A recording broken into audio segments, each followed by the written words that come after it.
नमस्कार, मी वैदेही. मावलस सफायर मीडियातर्फे तुम्हा सर्वांचे स्वागत आहे. आज आपण आलो आहोत परळ इथे. येणाऱ्या महानगरपालिकेच्या निवडणुकीसाठी आपल्यासोबत आज आहे शिवसेना शिंदे गटचे उमेदवार आणि माजी नगरसेवक श्री अनिल कोकीळ. चला तर मग त्यांची मुलाखत घेऊया. नमस्कार दादा. नमस्कार. तुमच्या राजनैतिक पार्श्वभूमीबद्दल आम्ही भरपूर स्तुती ऐकली आहे. खरं तर तुमचे माजी नगरसेवक म्हणून अनुभव जे असतील त्याचा फायदा तुमच्या येणाऱ्या उमेदवारीसाठी कसा होणार? मी 2017 मध्ये नगरसेवक म्हणून निवडून आलो या प्रभाग क्रमांक 204 मध्येच. आणि त्या वेळेला माझं चिन्ह धनुष्यबाण होतं आणि उद्या येणाऱ्या निवडणुकीमध्ये सुद्धा माझं चिन्ह हे धनुष्यबाण राहणार आहे.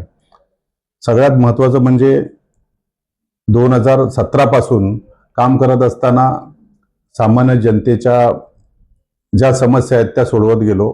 नगरसेवक झाल्यानंतर पहिली गोष्ट ही केली की ज्या जनतेने मला निवडून दिलं त्या जनतेच्या दरवाज्यात मी गेलो होतो. मला मतदान करा म्हणून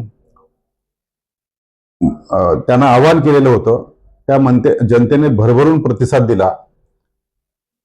इलेक्शन झाल्यानंतर पहिल्यांदा मी काम असं केलं की एखाद्याला ओळखीचा दाखला पाहिजे, ओळखपत्र पाहिजे, उत्पन्नाचा दाखला पाहिजे, आणखीन अटेस्टेड पाहिजे.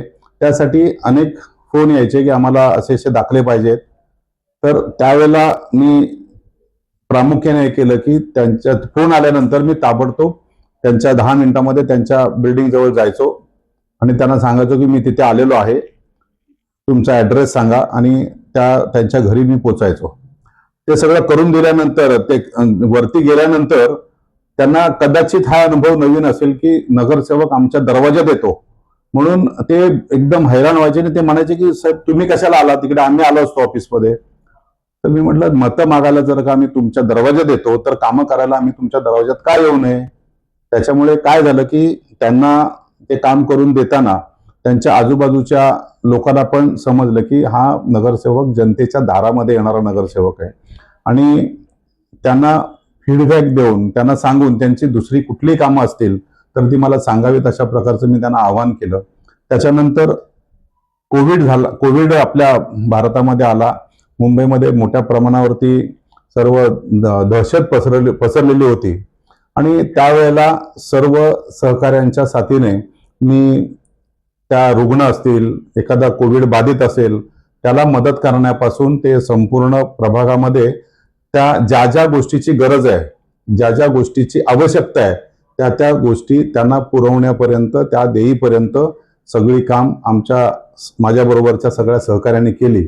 आणि ते करताना असं मला जाणवलं की काही मेड्स होत्या, म्हणजे घरात काम करणाऱ्या होत्या, जेवण बनवणाऱ्या महिला, त्या गावी निघून गेलेल्या होत्या किंवा येत नव्हत्या. त्यावेळेला ज्येष्ठ नागरिक जे घरात आहेत 70 वर्ष 80 वर्ष जे जेवण बनवू शकत नाहीत,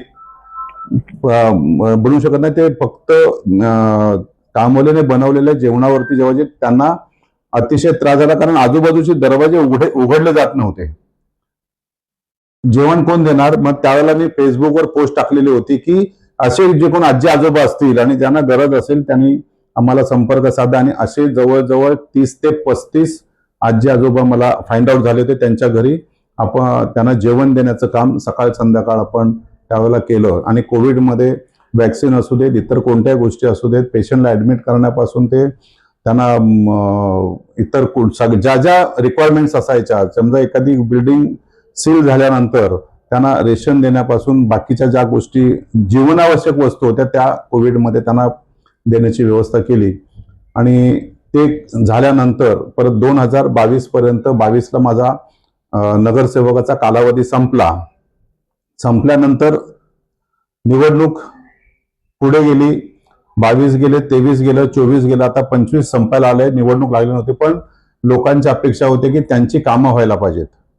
गटर, मीटर, वॉटर ह्या सगळ्या गोष्टी आणि त्याच्या व्यतिरिक्त अनेक गोष्टी असायच्या की त्या सामान्य जनतेला आवश्यकता असायच्या.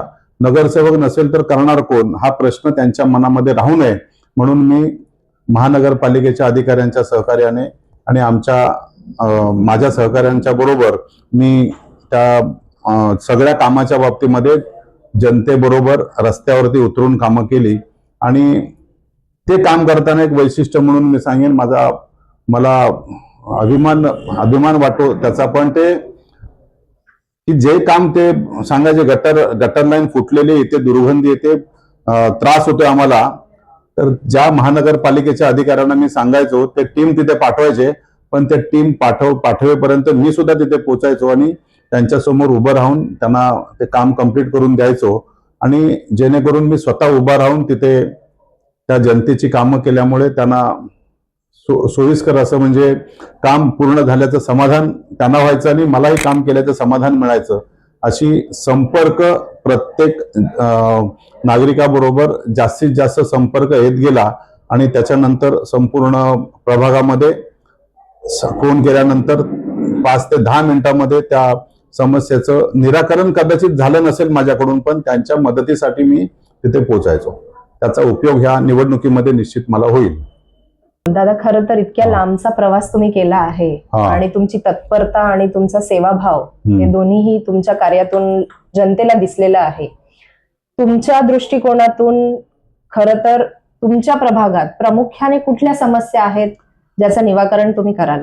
माझ्या ह्या प्रभाग क्रमांक 204 मध्ये सातत्याने येणाऱ्या समस्या आहेत की शापूरजी पालनजी वसाहत आणि कल्पतरू टॉवरच्या मध्ये जो ड्रेनेज लाईन आणि स्टॉर्म वॉटरचा नाला आहे, त्या कल्पतरू टॉवर झाल्यानंतर त्या नाल्यातलं ड्रेनेज लाईनचं पाणी, गटर लाईनचं पाणी रहिवाशां स्लम एरियातल्या शापूरजी पालनजीच्या रहिवाशांच्या मोरीमध्ये येतं आणि संपूर्ण घरामध्ये पसरते. ही समस्या आहे. त्याच्यावरती ते प्रपोजल तयार करून तिथे मोठा स्टॉर्म वॉटर लाईन टाकण्याचं प्रपोजल तयार केलेलं आहे, परंतु अजूनपर्यंत ते कार्यान्वित झालेलं नाहीये. ही एक मोठी समस्या या शापूरजी पालनजी वसाहतीच्या नागरिकांना भेडसावते. आणि आंबेवाडीच्या बाजूला लोढाचा टॉवर आहे, त्या टॉवरचा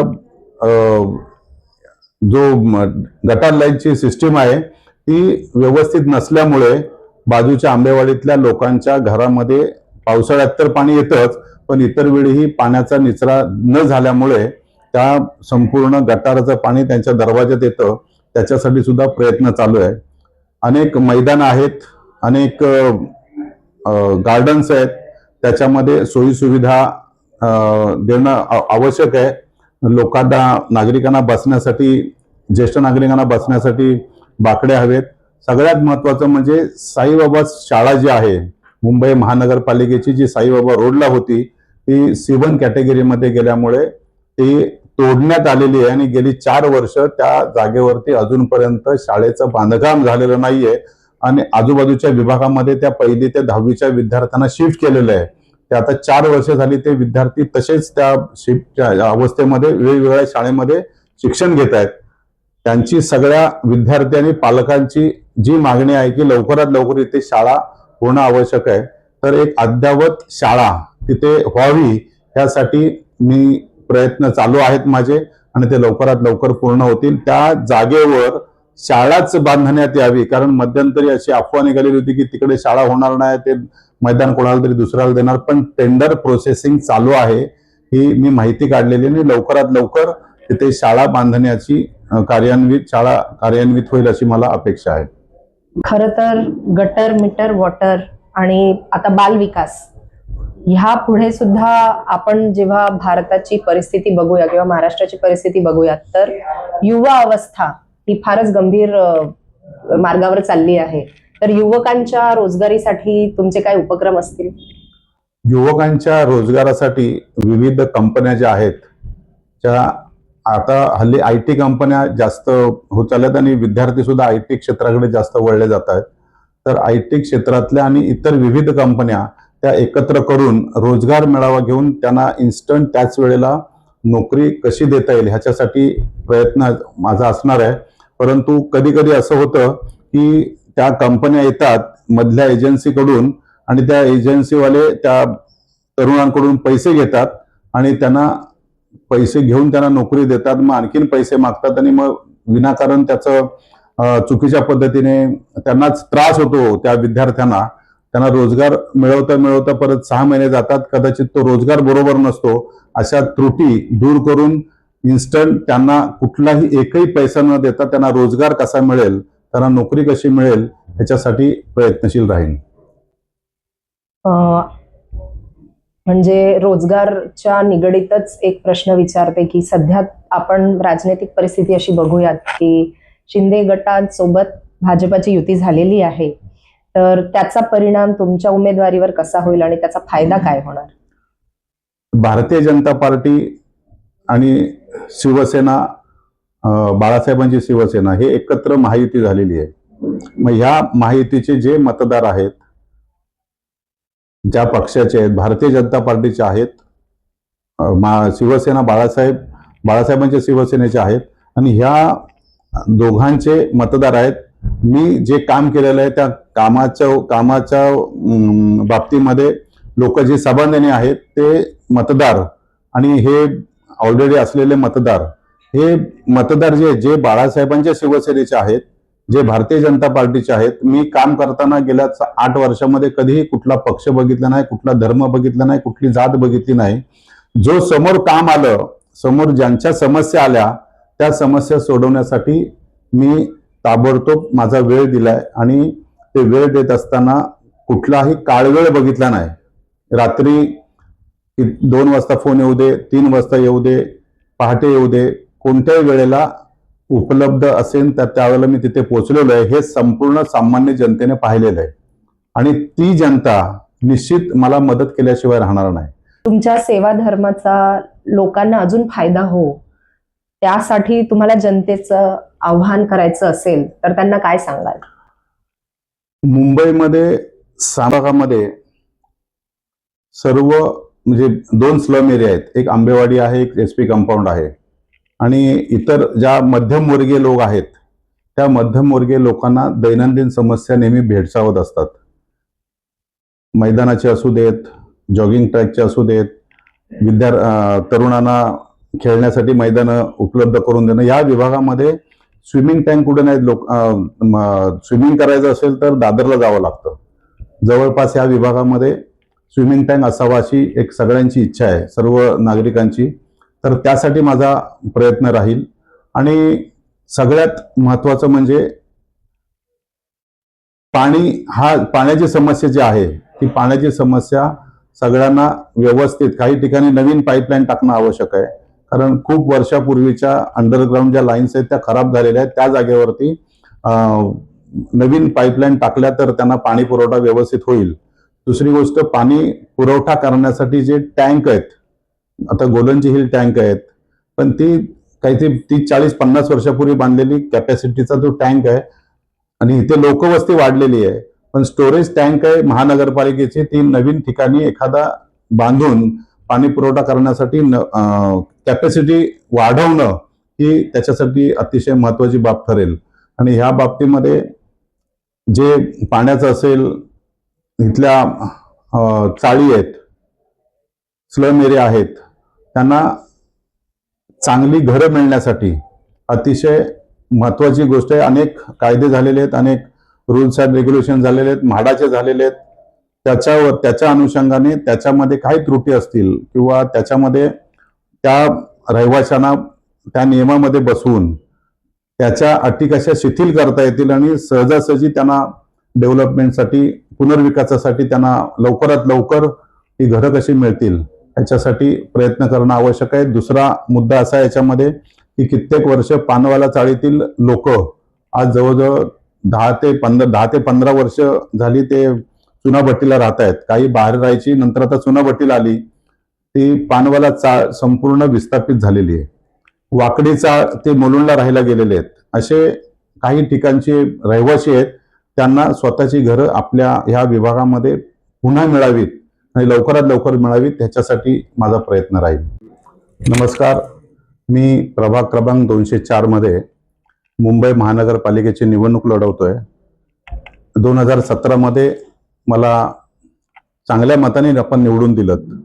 त्यावेळेला माझी निशाणी होती धनुष्यबाण आणि आत्ताच्या उद्याच्या निवडणुकीमध्ये सुद्धा मी शिवसेनेच्या धनुष्यबाणावरच निवडणूक लढवतोय. सर्व नागरिकांना माहिती की गेल्या 5 वर्षाच्या कालावधीमध्ये जी कामं केलेली आहेत आणि महानगरपालिकेचा कालावधी संपल्यानंतर 2022 ते 2025 डिसेंबर पर्यंत जी कामं केलेली ते आपल्या समोर आहेत.